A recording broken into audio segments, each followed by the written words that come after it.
Representative McKenzie, in Pennsylvania, what does January look like? Yeah, so maybe because we are a full-time legislature and we've been meeting this whole time, we're possibly a little further along in the process than some others. So we already, again, mostly are meeting in person. Again, individuals can choose to vote remotely as members.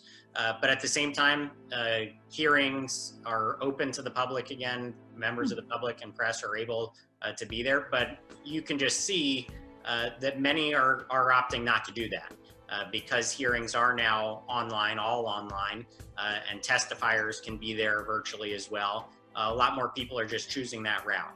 So you do just see less people in the audience at these meetings, so people can space out more appropriately, et cetera. So that's great.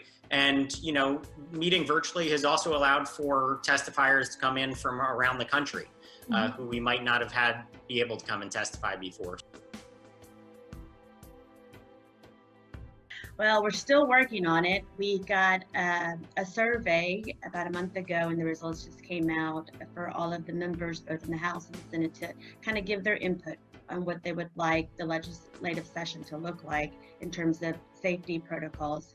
Like I mentioned, we only meet every other year. So this is our interim period where we normally have interim committee hearings, but those haven't taken place either at the Capitol or remotely. Our Capitol is still closed.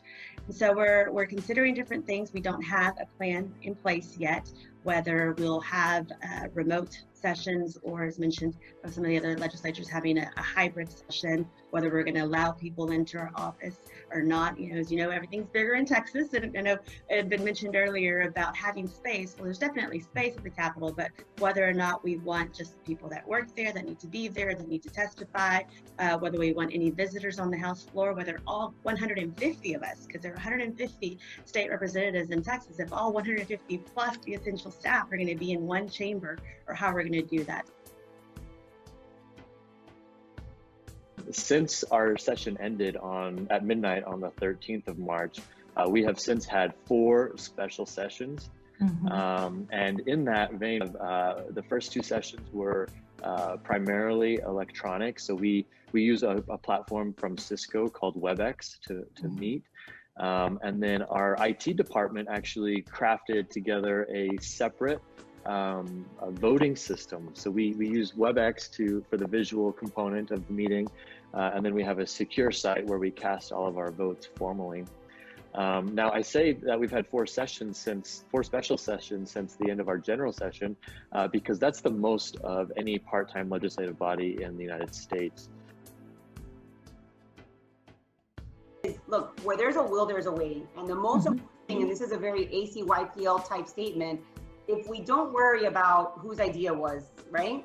If it was a Republican idea or whoever it was, if we just worry about like, hey, we want to be safe, then we can actually do this, and we can govern, and we can have people come in and speak, because that's something that's absolutely crucial. You know, having that vibe of 15 people coming in and all of a sudden speak against or for a bill maybe we thought wasn't going to be controversial, but now of the unintended consequences because someone came in and talked to us. I think we have to figure out a way, and if we want to, we can figure out a way of how to do it and do it safely. Okay. Thank you to all of you for your insights and perspectives.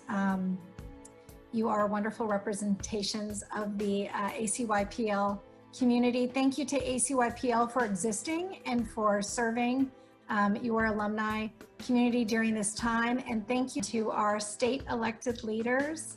Thank you for your leadership, but especially during this time.